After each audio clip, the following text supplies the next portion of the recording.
It is my pleasure to introduce Mr. Jonathan Ronald Attoh.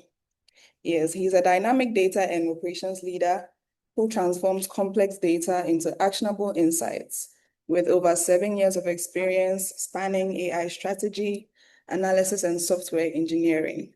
He has built intelligent systems that bridge technology with real-world impact, from digitizing marketing operations to serving as a fractional CTO on community-driven AI products. He brings together technical excellence and a creative vision in everything that he does. And beyond the boardroom, he also leads a virtual Bible school and mentors young professionals. So please, let's get ready to be inspired as he shows us how data and automation can revolutionize the way that we work. So, Mr. Jonathan Ronald Attoh, thank you for joining us today. Thank you, Evelyn. Thank you. That's a nice introduction. Thank you. Thank you. And thank you all for showing up, especially those who showed up. Thank you. Thank you. Yeah, we can start. I don't know, are we praying before we start? Or just Please, you can oh, go ahead. You can go ahead. There is okay. so go ahead. Okay. Okay, that's one. I'll just go ahead then.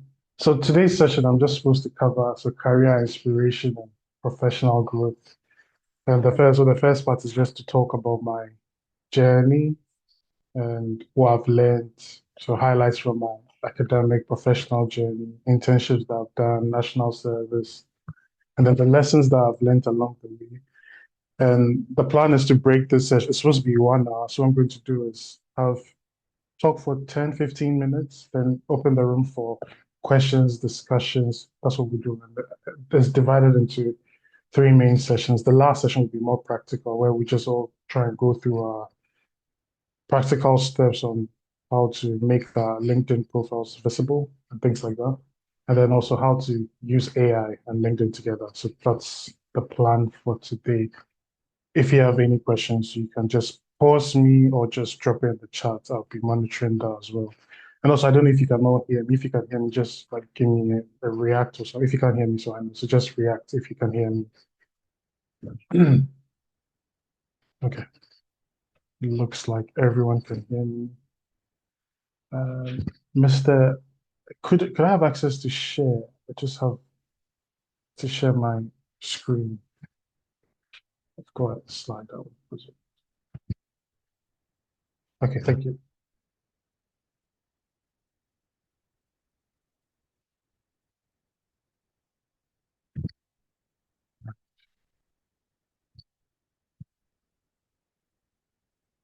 Just give me a moment.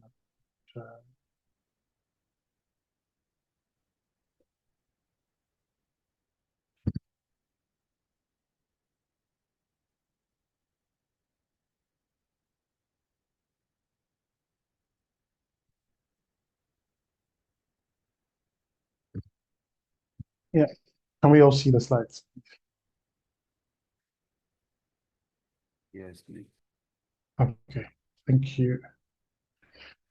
So yeah, I'm just going to start. So this first slide is just going to be a brief introduction. Just talk to everyone what's happened and then how things have gone. So the first part is just I just titled it, which is supposed to be the early years. So I've just titled it from campus to career. So early academic days, I think I'll just start from secondary school. Secondary school, I went to Achimota School. So if anyone went to Achimota School, yeah.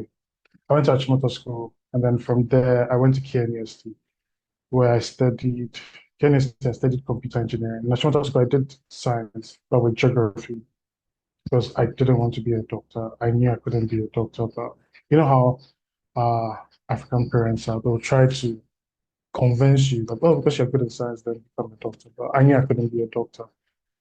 So yeah, it was KNUST, I studied computer engineering.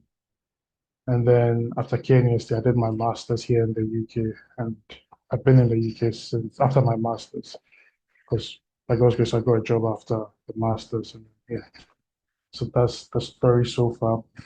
And so let me just come back a bit. So it was during KNUST, I think it was my third year.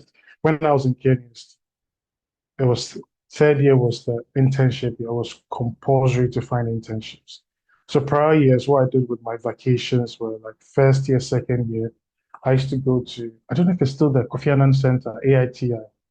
So I just used to go and then learn programming from learning databases, just learning C programming, Java, because I just wanted to understand the concepts of programming. I hadn't decided what I wanted to do just yet, but I just saw the opportunity. And also like the home I grew up in, my dad wouldn't just let you sit at home during vacation. He'd be like, find something to do, learn something. He was always about learn something. He didn't want us, like my siblings and I, to be stagnant. So it's always find something to do, learn something, even if it means just learning how to do something outside of our fields, just do something. So there are a few times in my university vacation, I was going for music classes because I used to play the cello. I don't do that anymore. But then we used to just so that you don't stay idle. So that's one thing. And it always pushed us. So I just decided that, this man was actually going to find an internship. And I didn't feel I was ready for the job market then. So first year, second year, I did more of just preparing myself, learning about databases, learning about programming, like I've already said. So I did that at AITI. But then in the third year, it was KNUST, my department, it was compulsory to have industrial experience. So I was looking out on the west. I was looking out for internships here, and I was applying to a few places. And then I saw a message on our class chat that we could join over consult for an internship. I was like, okay, I read through it and it made sense to me. So I messaged Mr. Mensa. And we spoke. I messaged him and then we had a call and then he told me his plans. I was like, okay, you know what, this is something I can do. Because even around that time, I was still doing the course at AITI, but his internship was flexible because we could do that remotely. So started the remote thing. This was summer of 2016. This is about, oh wow, I'm old. It's about 9 years ago. Okay. So yeah, so that's when we started. And the first thing he gave us an assignment to I think to sort out or to sift the actual crops from the wheat. So he told us to create a simple website using WordPress. Simple WordPress doing WordPress. Like, oh, I was only coding like hard coding. So I knew that you could do the HTML, CSS, and all those things for websites. I didn't really venture into content management systems like WordPress. So I did it. I remember waking up in the middle of the night just to finish it. And then after I sent it, he was like, okay, so now you're part of the team. So that's when the whole internship process started. So it was there that I learned how to use WordPress. And then he brought in the WordPress and other programming languages because I think we were put into groups to work on projects, if I remember very well. So yeah, we're just doing it. Then along the line, there was this opportunity to learn more about digital marketing. I remember he told us that, oh yeah, you could use that to promote your website. Those were very new concepts to me then. So I was like, I just told my dad that there's this opportunity to learn. He was like, okay, go for it. How much is it? So because I was doing the internship and we got a discount. I think we paid a quarter of the price, if I remember very well. There was a quarter of the price we paid. So we had a 75% discount just to learn digital market. And because the instructor was in India, it meant that my classes were Saturdays for, it was 6 hours. The instructor was in India. So it meant that I had to start the class 6 a.m. Ghana time to about, I think we closed at 1 or 2. And here's the thing, I had internet at home, right? But it wasn't very stable. So I remember I wake up Saturday mornings around 5 or so and try and get to Sharpnet. Sharpnet was in the show. It's a very good internet cafe. So I go there, I think I used to pay for the whole day just to go through my digital marketing class with it. And I learned a lot of concepts. That's what introduced me to tools like Google Analytics. And the reason I learned a lot of things. I learned about Google Analytics. I learned about LinkedIn. It was through that I was told I learned how to create my LinkedIn account and things like that. I wasn't very active. I was just like first, I can tell you, the first year, second year in uni, I was just the guy who was just going to school. I still had a secondary school mindset. If to put it, just pass your exams, come home, and just live. Right. But then the internship was like a turning point for me because then it made me become more conscious and I realized I needed to market myself, do some networking and things like that. So just back to the story and then just pick up there's some key areas and I will just move on so I don't bore everyone. So yeah, during the internship, I was introduced to tools like Google Analytics, Facebook marketing. I don't think that time Instagram was very popular, if I remember very well. It was more of just sending images, pictures on the Instagram. So we spoke about that as well. I remember very well after seeing Google Analytics, right? That got me excited because I realized, oh wait, I could monitor websites, I could understand how the like traffic and things like that. That got me excited because I was doing my computer, I was in third year computer engineering. I think someone's on mute. Could you please mute? It's a bit distracting. I think the admin, yeah, thank you. Thank you. So yeah, so Google Analytics, right? That got me excited. I realized, okay, I could see what traffic, understand trends, and do things with the data. And around that time, third year, Kenny University, I was deciding where I fit in because I didn't really see myself as being a software engineer. I could do it, but that wasn't where my passion was.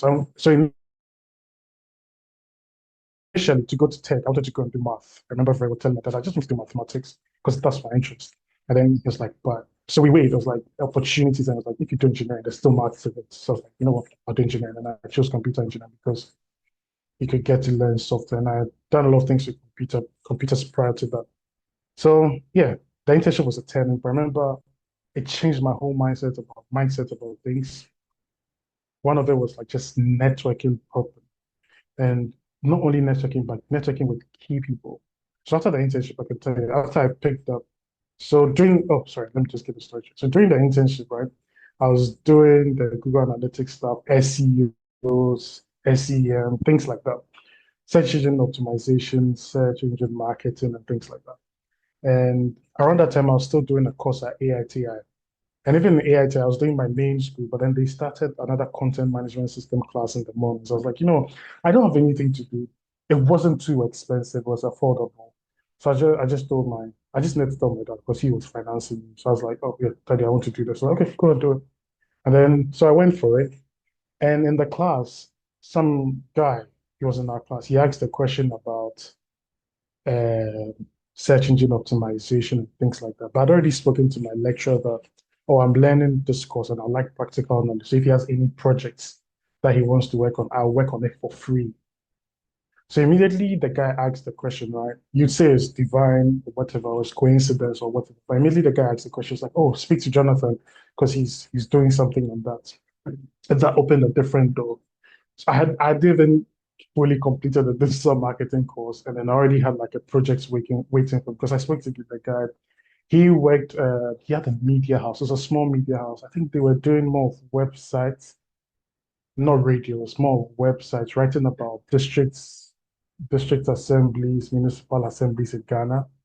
And basically their website wasn't generating traffic and things like that. So I was like, you know what, this is free practice. So I went on board. I got told they gave me access to their analytics. They had their own analytics dashboard they were using. So I came in, looked at the data, and then proposed some solutions.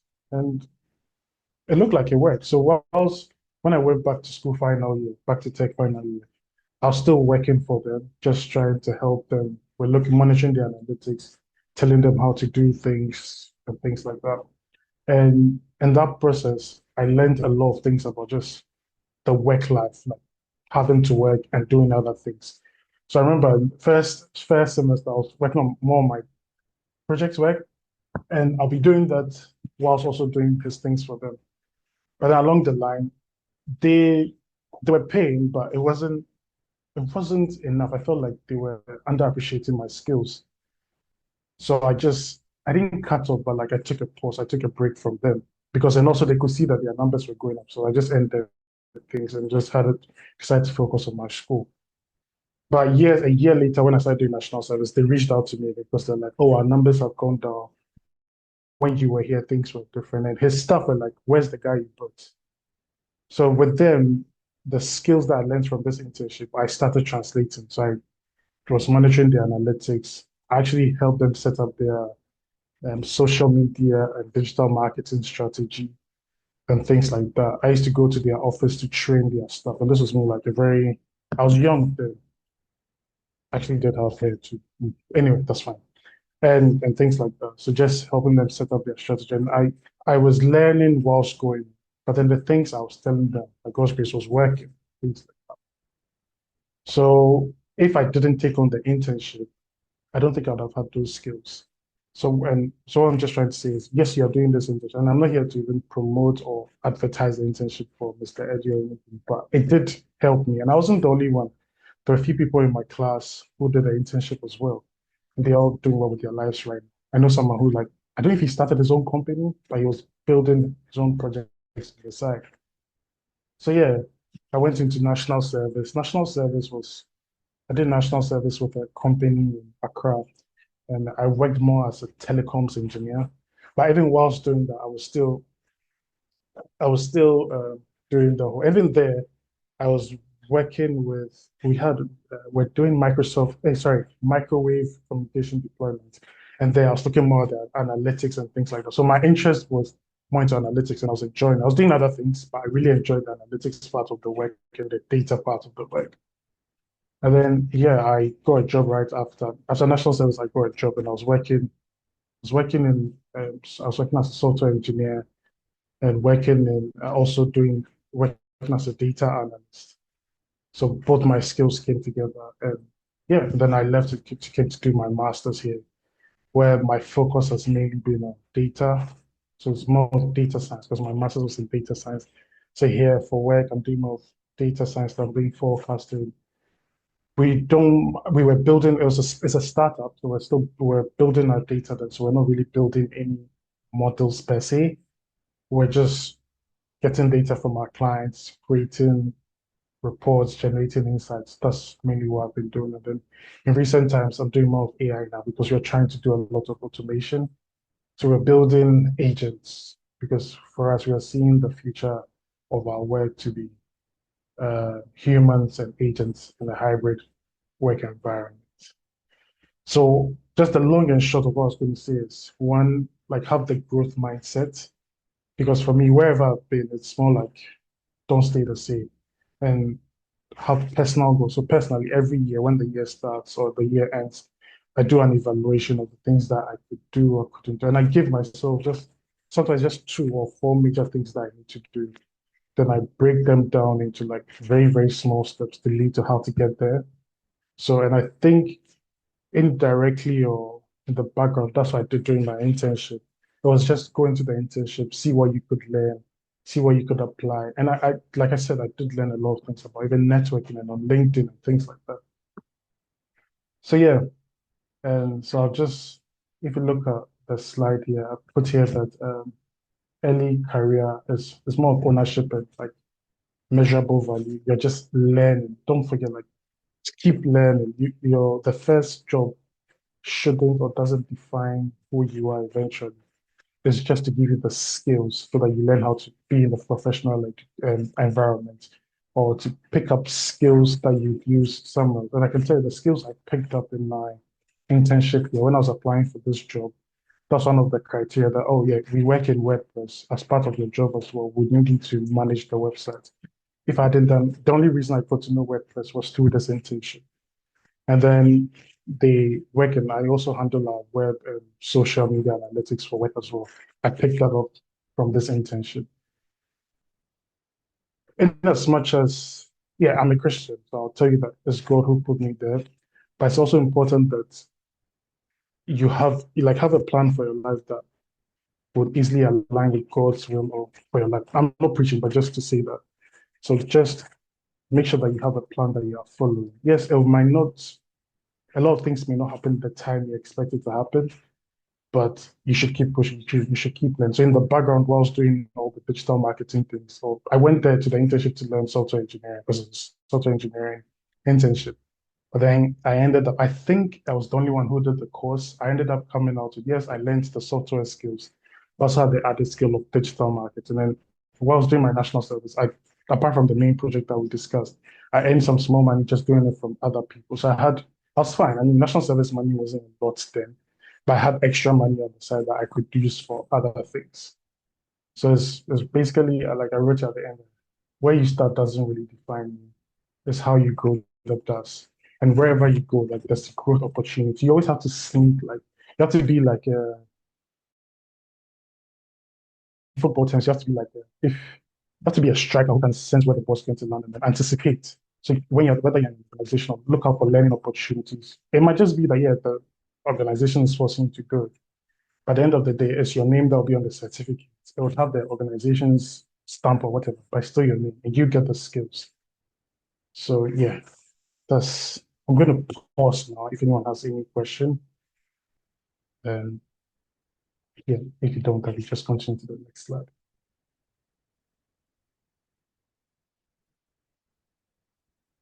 Yeah, please, you may speak. Uh, Yeah, hello, Anthony. Antonio, sorry. Okay. yeah.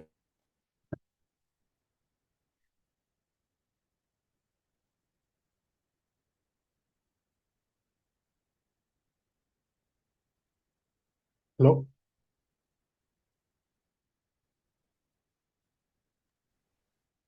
Hello. Yeah, hi. Yeah, I said you mentioned you did computer engineering, and I was hoping to ask how did you integrate computer engineering with your digital skill, or you are not entirely working with your computer engineering knowledge or degree? That's a good question. I think right now, what I'm doing is I'm doing more of data science and AI. So there are practical bits of like computer engineering foundations, like programming, and like because I work in a startup, anything related to tech, IT is me. So I still use my degree in a sense, like networking, like computer networking, things like that, like setting up servers, data warehousing. It's all concepts that I picked up from. So it's like everything there's been building blocks along the way. Because work I'm using the data science, obviously. That's what I do. But then I'm doing things with the computer things that even doing things that I picked up from the internship. Because in my office we look at our web analytics, LinkedIn analytics, and I'm the one working on it. If I hadn't had the chance to do it during my internship, yeah. So it looks like everything has come together. That's the best way to answer. So I'm using all the skills because one thing but like, you wouldn't know where you find yourself, and these extra skills help. Just because maybe there are 10 of you who have the computer engineering degree, but then the job, yes, mainly wants computer engineers, but then they might also want someone to look at their data in terms of like maybe social media or what. I'm just using this as an example. So if you have an extra certificate, you have an extra skill, then you'd stand out from the rest of the pack. So I don't know if I've answered your question or if it's not clear, just let me know. Thank you very much. You have. Thank you. Thank you. Thank you. Thank you. Yeah. Okay, I'll move to the next.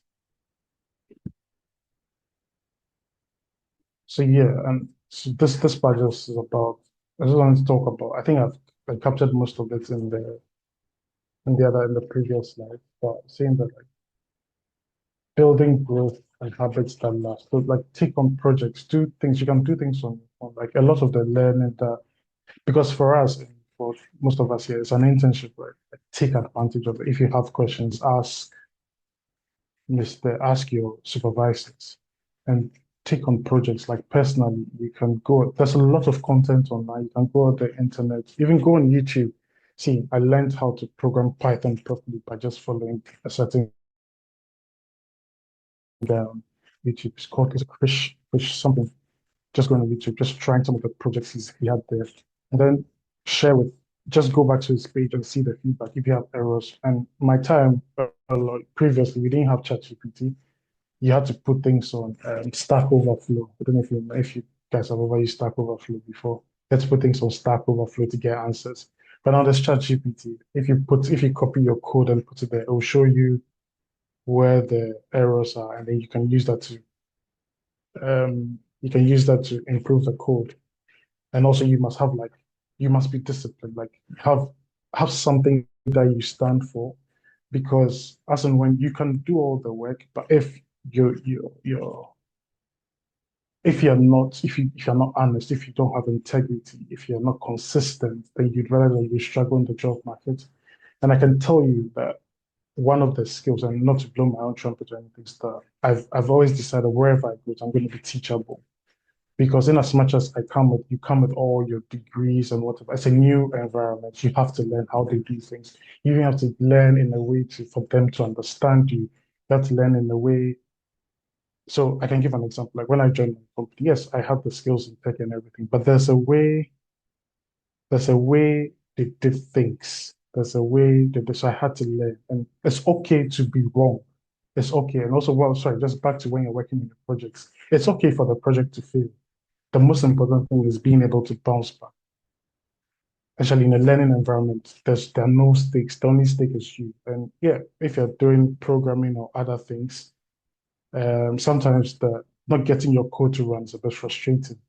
But then it's in that moment that you learn how to debug, how to solve problems with your code, or how to solve whatever issue you have. So like I'll say, like just make sure that you're being teachable, you're being consistent. And that will mean that consistency in the way is that if you are doing A today, tomorrow if you have to do A, do A. Tomorrow if you have to do A, just keep doing it. Just keep doing, because you have to keep doing till you get to the goal. And you know the way, like I told you, having the growth mindset means that once you finish level one, move to level two, or level 1.1, or level 1.2, or level 1.3, so that you don't stay stagnant. Our world is changing very fast. Like every day there's something new that's happening. So you have to make sure that's where teachability comes in, that you can sit down and just learn. And also from not only on your own, but then from others, from seniors, from supervisors, or whatever. And I was saying that, yeah, learning journal, you can do that if you want. But I take a lot of notes when I'm in meetings, either by writing them or just typing them. I always have Notepad open on my computer. Just write notes that you can always go back to, because you might have a good memory, but you need to refresh. So just have a learning journal, whichever way you learn very well, just do it. And then also the other thing is networking. It's very important, because if you have all these skills and no one is seeing them, why do you have them? And I mean, for us, we're lucky we have social media now. I think a lot of people do. Okay, that's a question that let me finish. A lot of people do that, like using Instagram, LinkedIn, and I think for professionals, LinkedIn is a very good approach. Unless you have like a specific community that you want to reach out to. Like on Twitter, there are tech communities that I join, and there you can also share your skills, so you can talk about them. I don't think it's arrogance. It's not blowing your own trunk, but you have to have an online presence, a digital presence that show what you can do. And so yeah, networking is important. Like networking on your horizontally, like with people, your peers, your colleagues, and networking like vertically, people at the top, people that maybe you as supervisors not. Because it's important. You need to be holistic, have the whole, like there should be a balance. There should be a balance. And networking is your skills, yes, will maybe open the door, but networking is what will take you into the room. And it's everywhere in the world. You have to, because if you're not connected, we work with people, but the whole world is people. You need to be able to connect with people and let them know what you can do. And if you're in tech or whatever, you should have like a portfolio. Like there should be something that you can show to people. Maybe you're going for a job interview. It might not be related to what you're talking about. You tell them, oh yeah, I've done this before. I can show you. People, once you say that I can show you, it means people understand. Okay, he's done something. He's built something before.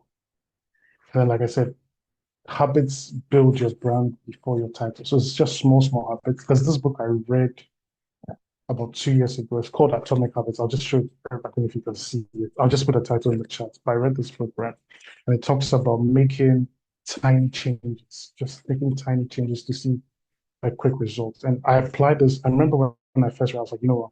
I'm going to apply this to my home life. When I used to live alone, I was like, things as simple as changing how I did things in my home. So one of the things was once I finished eating or once and the simple things like just waking up from bed, laying your bed, and then you pick up your cup from somewhere, you take it back to where you put it.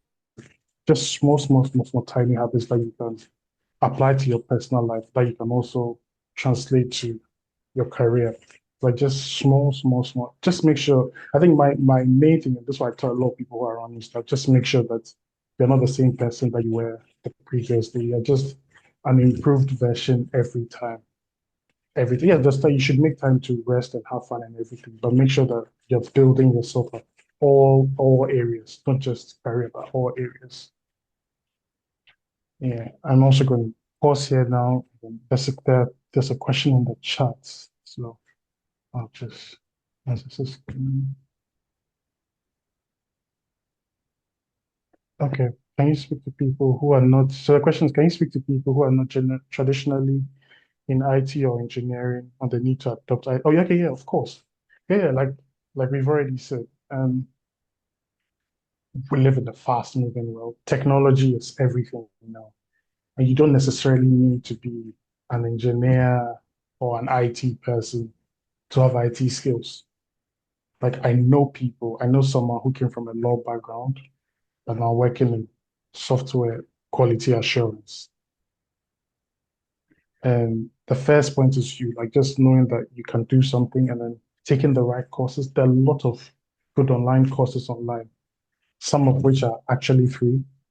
Like if you go to there's Coursera has free courses. There's Udemy that has free courses that you can easily use to transition from a non-traditional tech background to into tech. Because there's nothing wrong with you just sitting down deciding that, you know, I'm going to learn Microsoft. I have a friend who came from a general arts background. He works as a data scientist now, a data analyst, yeah, listen. And he he did what he had to do. He went to uni, but then he pivoted. He took a course that gave him the knowledge that he needed to learn about how to use tools like Power BI. He learned SQL. He learned SQL on his own. He learned how to use Tableau. So when he had to do his master's in data science, he could show that, okay, even though I come from a tech background, I come from a non-traditional tech background, I have these skills that I can use in this particular field. I don't know if I've answered. Yeah, Udemy, Coursera. I don't know if Udacity, I don't know if they've got, yeah, EDX as well. I don't know if Udacity have got like a free learning, but for Udemy, I know Udemy has a lot of courses that are mostly affordable. They are mostly around I think you can get some courses as little as, I may be wrong, but as little as 50 Ghana. So yeah, I'm going to pause now. And then you can even go on YouTube, bro. Like YouTube was good when I was in uni. Just used to go there to learn. You can go on YouTube and even ChatGPT. You can type in a good prompt to show you like where to get free courses and all. There's a lot of, and this time it's exciting because there are a lot of tools that you can use to get information. Yeah. And also, if anyone wants to do that transition and you want to talk, you can just message me. And Mr. Mensah has my details, so we can talk about it. Yeah, I'm going to pause if anyone has any questions before we continue.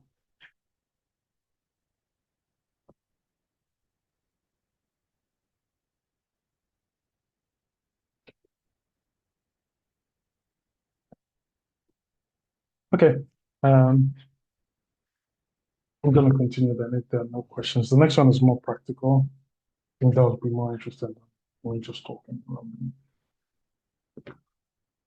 So I just came up with these are things that I use or I use when I'm setting up my LinkedIn. And I think it would be good for everyone. you can just note it down and then use that to structure your LinkedIn. Because think of your LinkedIn as a signboard for you, like a billboard for you. So take yourself as a brand, take yourself as a business. Then LinkedIn is one of your billboards. And for a lot of us, it'll be the first place that people will look at when they want to look at our careers. So you should make sure that like your LinkedIn is solid, and you should have the profile also should be clean, it should be confident, and it should be approachable. And what do I mean by that? The kind of picture that you are using for your LinkedIn profile, it's it should look professional. There's a standard that you must have. It should look professional. It should be something that people will see and want to engage with, because like our faces are, yeah, that's what we are identified by. So it should be that's one of the ways it should be clean. It should be professional. You can't just go and post a picture you took at a party or a wedding on your LinkedIn, because that's it. The people are looking at you through a professional lens. So you want to look clean, professional, and it should look confident. So even the way you take the picture should be, yes, a professional signpost. Thank you. The way you post your things, the way you write on your LinkedIn, the skills you've attained, or even if not even post, but on your profile. So say your professional summaries and things like they should appear confident. It shouldn't be like someone. You should use words that show that you have performed the task that you're talking about.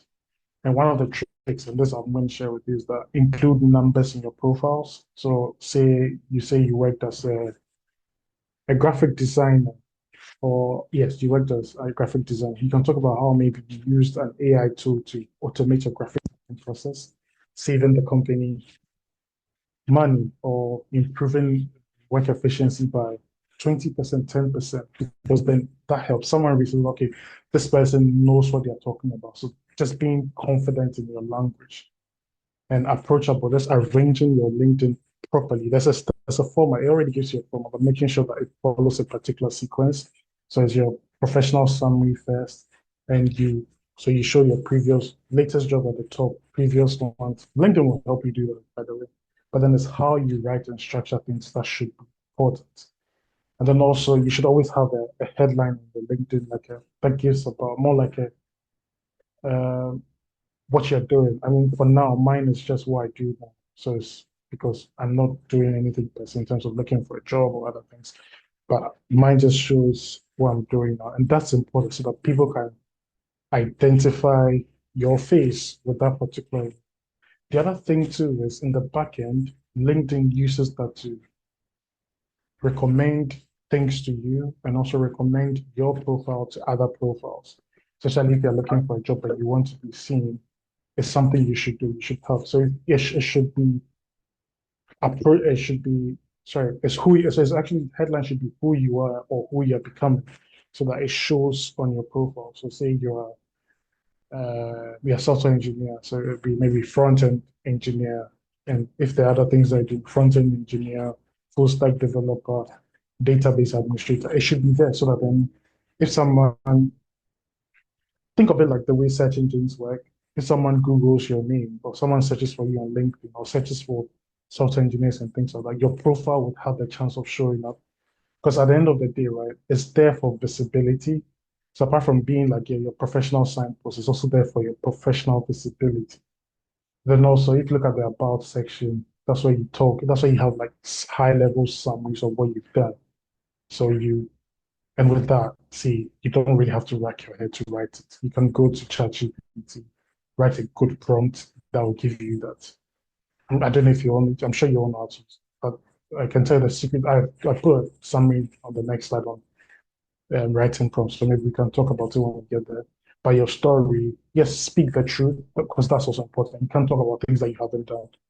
You're just going to use the AI tool to maybe refine your language, spell check your work, and then it would suggest things that you think, okay, maybe I should say it this way or in a more professional way. That's why you have the AI tool. But it's also important to have like your story on your and your direction on your profile. And I can tell you, when I was looking for the job that I'm in, like before I joined, my people, company had already gone, they checked my LinkedIn profile and they asked me questions based on the things I put in my about section. They're like, oh, you said you can do this. Is it true? Have you done this before? And I was like, yeah, I've done this. I can show you what I've done and things like that. So it's important. Of course, the experience, it has to be there. But then also, like I said, in your communication, you should talk about the impact that you had on an organization. There's the learning bit where you talk about, you show the certifications that you've done. This is just on the profile level, not on the, this is just on the profile level, not on how to use LinkedIn, but just on your profile. It's just making sure that your profile, when someone looks at it, the person can give like a high level summary of who you are. Because like, I remember we're trying to hire someone and I had to go and check on their LinkedIn just to understand the person. And yeah, the person's profile was good. So I could understand just looking at it, okay, this person would be a good fit for us or not. And you want hiring managers or even people that you're networking or whoever to look at your profile and know, okay, this person knows what they're talking about. This person has control of at least of their career because LinkedIn is just a career piece. And then yeah, networking and engaging, that I can tell you that's very important. And for me, what I do is I'm very strategic about who I follow on LinkedIn and what I post. So I don't post a lot personally. I just repost and just promote the things my company does. Because for now and where I am at this stage of life, my brand is kind of tied to the work. So I don't mind using that. But your story may be different. And that will mean that you may have to like post weekly. And like I said, there are tools that can help you write. Make sure that you're the one writing at least, or you have an idea of what you're doing. Then you use the tools, AI tools, to fine tune it. I'm saying fine tune. You can use it to create, but then when someone writes something that's solely AI, you will see it. So I say you can use that to fine tune, have the content structure and things like that, and then use that to fine tune, and then you can share. Weekly is just to have a time, but it shouldn't be weekly. It should be. I think the most important thing is this I've learned with social media and things like that is being consistent. So if every week on a Monday you post, make sure that that's it. Find your cadence, find what works for you. If for you it's 2 weeks that you want, if every 2 weeks that you want to talk about things that you've done, that is fine. Just make sure that every 2 weeks at a particular day and at a particular time you've posted. Because what you don't know is you silently create an audience. Yes, it's not every like or share. I mean, there's impressions. Yes, we like the likes, we like the sharing and the reposts, but impressions also tell who's engaged and who's looking at your content. And I don't think it's something you shouldn't look at. You should realize that there would always be the silent crowd that's following you. But there are people that I follow on LinkedIn. I don't post them. I don't repost whatever, but I just like their content. So every week I look out for it.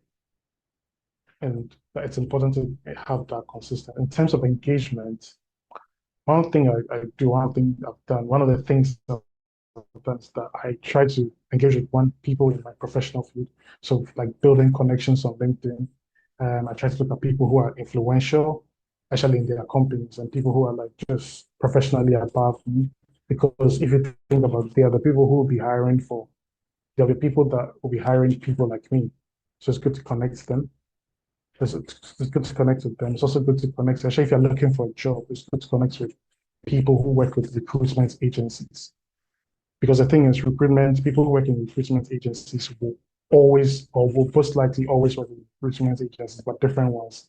But then because maybe they are, for most of them, actually, this is why I've seen, if the person is a maybe software engineer recruiter, he might just move to a different company and still be recruiting software engineers. But you'd always be in his contact list or her contact list, and the person will always be able to send you jobs and things like that. So that's the mindset. I'm going to pause once again. If anyone hasn't got any question, then we just finish off with the last slide.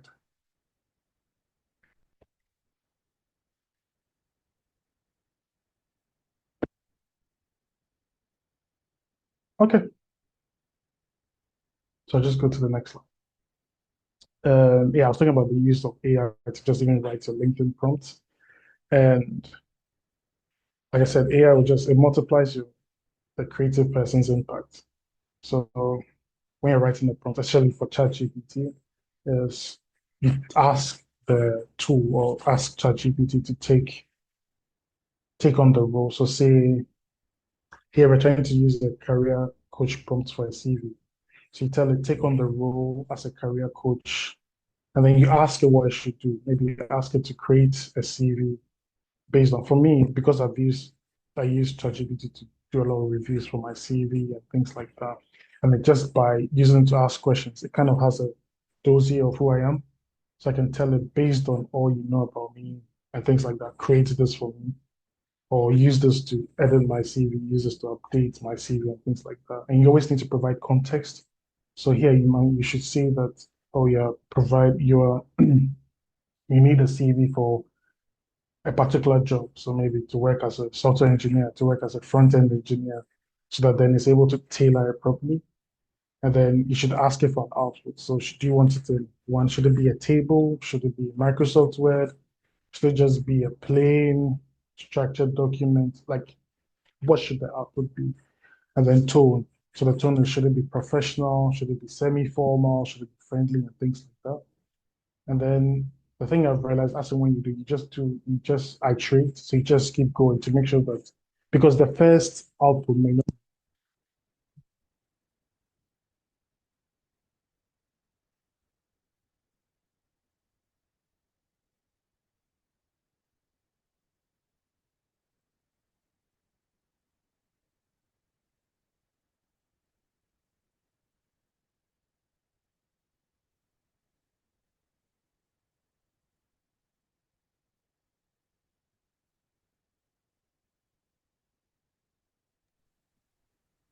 Can't hear your voice, Jonathan.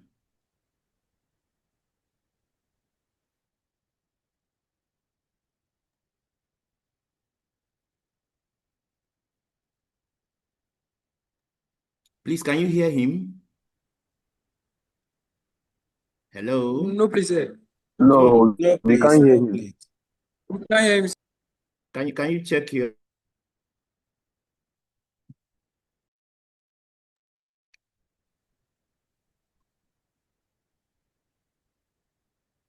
Hello? How about now? right? Thank you. You can continue. Thank you. Oh, I think my microphone disconnected. Sorry about that. So I was saying that I'll just take this slide again then. I was saying when you're writing your prompts for AI tools, just you still can't hear me, or you can hear me now. So someone just Yes, we can. You can go okay. ahead. Okay. I'm saying that for the writing the prompts, it's important to have the formula. So like the role, the task, and then so for role, so say we're creating the career coach prompt. So you tell the tool, so ChatGPT for as the example, take on the role of a career coach. And sometimes I even add take on the role of the top 10% or top 0.01% career coach. And then I ask it to create a CV and I provide context. So context could be what job you're applying for, or yeah, the job you're applying for. If you want to give them more information about the role, that is what they want and stuff like that. And then you ask for an output. So sometimes you're using it for other things. It could be that, oh, just generate the output as a table or generate the output as just a plain structure sheet, or it should be an Excel sheet, because it's important to let them know the how you want your goal is, and then also the tone. So tone could be, I'll take on a professional tone, or be semi-professional, or be formal, or be friendly, or be jovial. And even our context would also mean the kind of audience you're reaching out to. It's important to put it there so that then it structures the language into it. So I was saying that, and the thing is, the first output may not be what you want. So you have to do a lot of iterations, just like everything in life. You have to just keep iterating it and then just to get the best out of it. And I was saying that you can use this example as a test.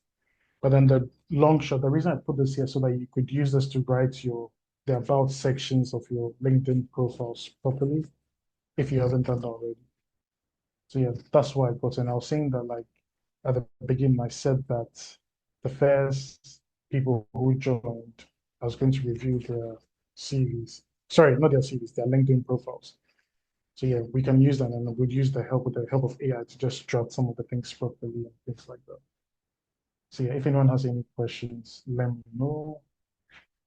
And then, yeah.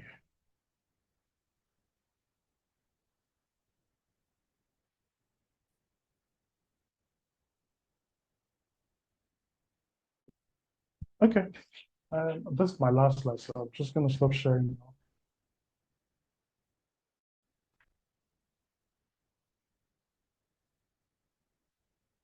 Yeah, so I think I'm done, unless there's anything else you want me to do.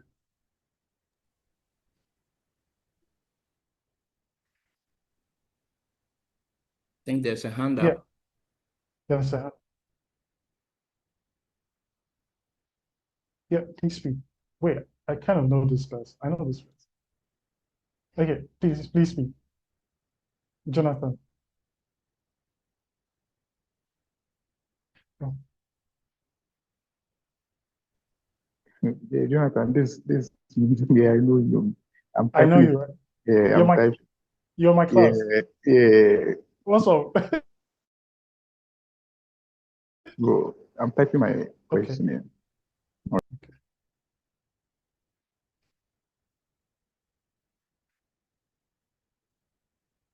I hope this presentation has been helpful.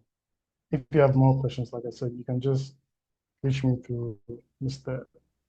Mensah. Hello, so I'd like to step in. I just Yes. wanted to say thank you so much for this insightful session. Personally, I've learned that data and automation aren't just about technology. It's about empowering people, improving our decisions, and then creating real life impacts. So we truly appreciate your wisdom and inspiration shared with us today.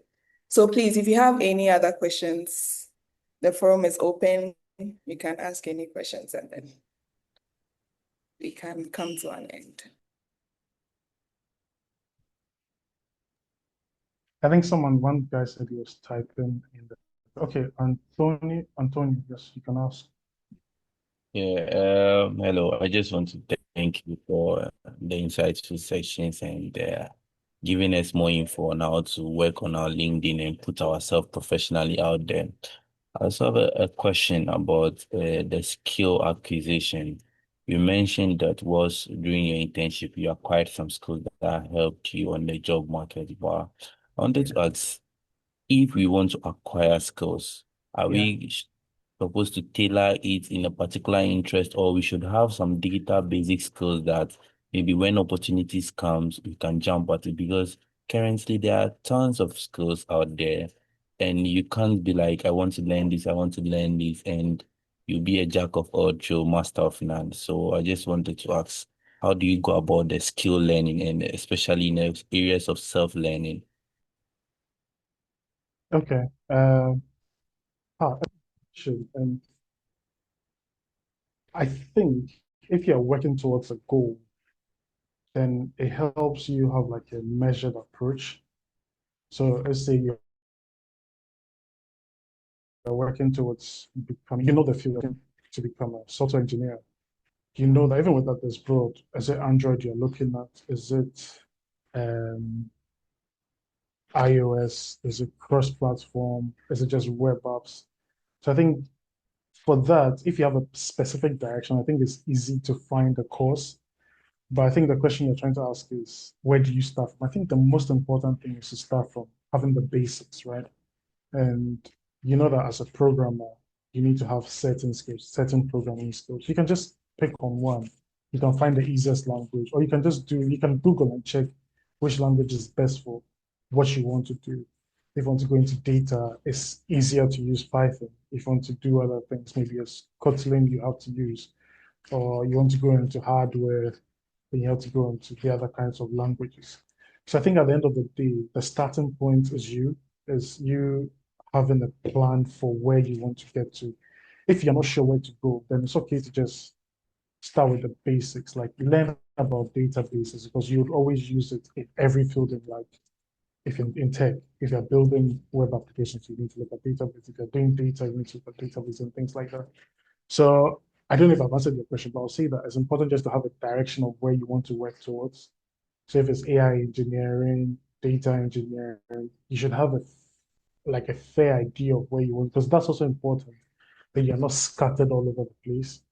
I mean, for me, if you look at the internship, yes, I came there to learn about software engineering, but there was the added chance to learn about digital marketing, which I saw I could easily relate to selling software that you built or giving visibility or awareness to the software that you built.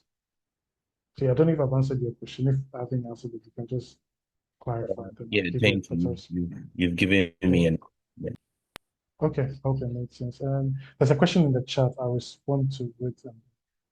So Jonathan's question is, what do you see about using ChatGPT in your software development?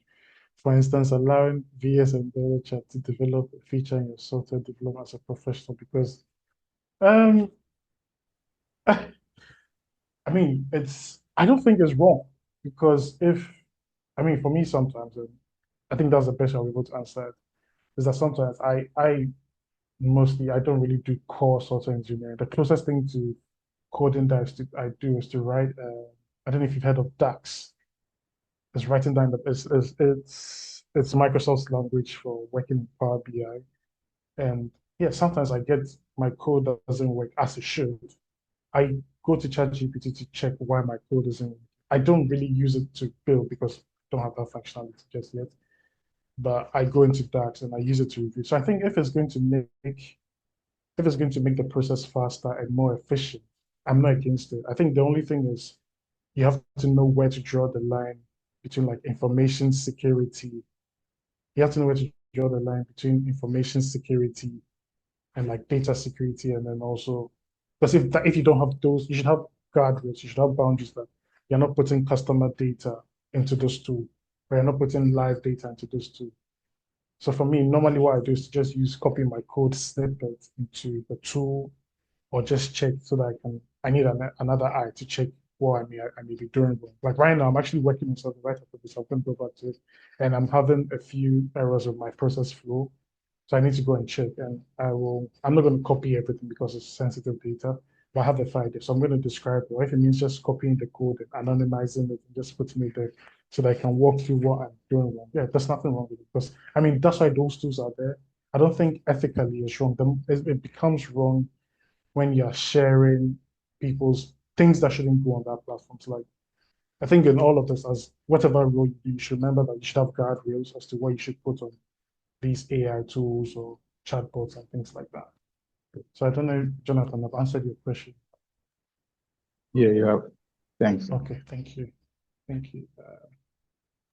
There's another question from. Yes, my hand is up. Oh, sorry, boss. Thank you very much. If you are here with me, you see my notebook and the way I'm writing. Hey. You have no idea how hungry I am for knowledge. So I think I want to just run through what I've written. I don't know if others listening are taking notes. One of the things I heard from you is that you have been having a hungry mindset. You are hungry for knowledge, and every opportunity that comes, you have that attitude of not saying no. A lot of times, the fact that you say no blocks the next conversation. I have adapted the language of, I will get back to you on this. If I don't know it, ChatGPT may know it, Google may know it, and because I can read and learn, I will get back to you, gives me time to go and learn and come back to you. Number two is preparing for opportunities. A lot of times we are just waiting for the opportunity to come. Then we check whether we fit into that window. No. Whilst there is delay, whilst there is little opportunities available, master some skill sets. So you want to grow into, let's say, consulting or telecom industry. You should be able to be going to GSM Arena, reading about mobile phones, technology information around the world, knowing what the market is looking for. At least you can strike a conversation with a telecom engineer when you meet one. You are preparing. Build skill sets. Now, the third one is mindset to work for people for free. It's a test bed. When you meet people who are in need for something and you think you can serve, offer that services. And normally people are looking for jobs, and they are looking for jobs in a particular kind of company where the soft life is there, the air conditioning is working, they have free lunch, healthcare. Those places, your mind is blocked. Your mind is blocked because you are not able to think from desperation. Desperation gives you a different mental stimulation to be dissatisfied with your status quo. So when you are looking for jobs and the correct one is not coming, whatever comes, pick it and grow from that situation. If you are in a company where structures are not well and there's the opportunity to create the structures, use that as a test bed to build your leadership career. How you lead people, how you presentation skills. Many of you are not confident to even host a session like this, the way you'll be fumbling, the antics on the screen. We learn all these things. Then that's positioning yourself, then optimizing your time. I am always busy. And if I always tell people that one of my highest currency is my time. If I give you 30 minutes, one of my time, it means that it's a special moment and I value it. My time is to think, reason, iterate, and come out with something that is different. Many of us, we spend our time checking reels. Yeah, we all check reels, but reels on purpose. Or Ruby on Reels, Ruby on Reels. So you need to be able to optimize your time. He shared free online tools like Coursera, EDX, Udemy. I've given Udemy accounts. All my small boys, they have Udemy accounts, and I've put in courses they are learning on ChatGPT and large language models because I want to speak that language with them, and it's free. But we are in the universities, we are working, and we don't even know where to occupy our time. Time is the precious commodity we have on this earth. So please, from him, I learned to optimize my time. Then on LinkedIn, the profiling, and I sent everyone here our LinkedIn pages so that we could connect and we will guide you in the optimization. Sometimes you feel that we are asking too much, but the next time you land a job, you come and thank me for helping you. So some of these things you don't value that, join the page, do that. It's just to position and prepare you, brand you very well. You see, I would say that you are only fake until somebody encounters you. So make sure when you are fake, you are properly fake.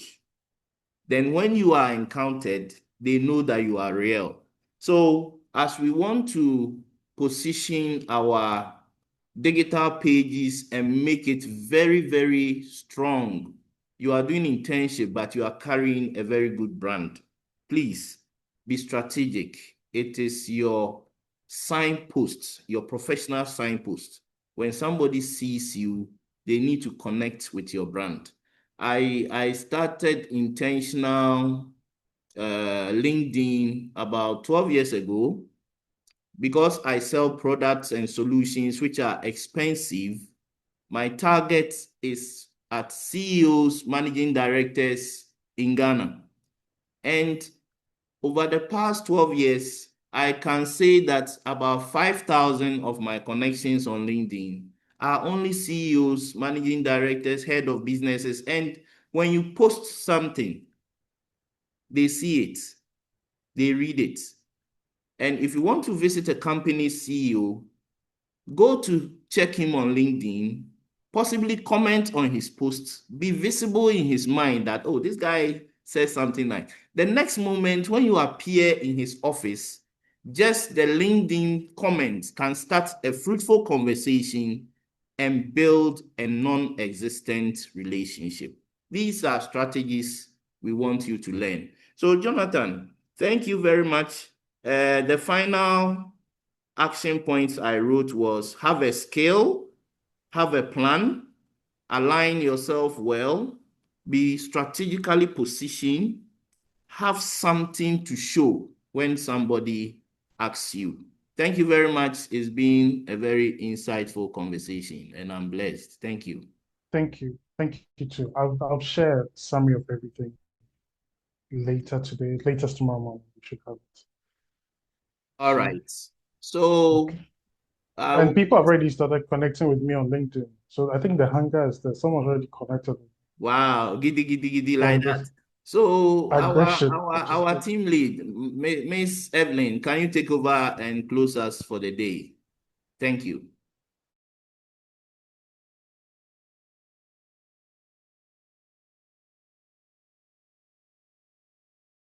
Hello. Yeah, so once again, I would like to thank everybody for taking time to join and engage today. I hope you are all walking away with new ideas on how to go about navigating AI and automation. Mr. Jonathan Atto, thank you so much for making time to be with us today. Thank you. Jonathan is fine. Jonathan We've is learned fine. so much. Mr. It's fine. Mr. is still my dear. Well, I'm a All very right. young man. So yes, I believe we've all learned something and it's going to benefit us greatly. So thank you once again for sharing in your wisdom with us. All right. Okay. Thank you. Bye.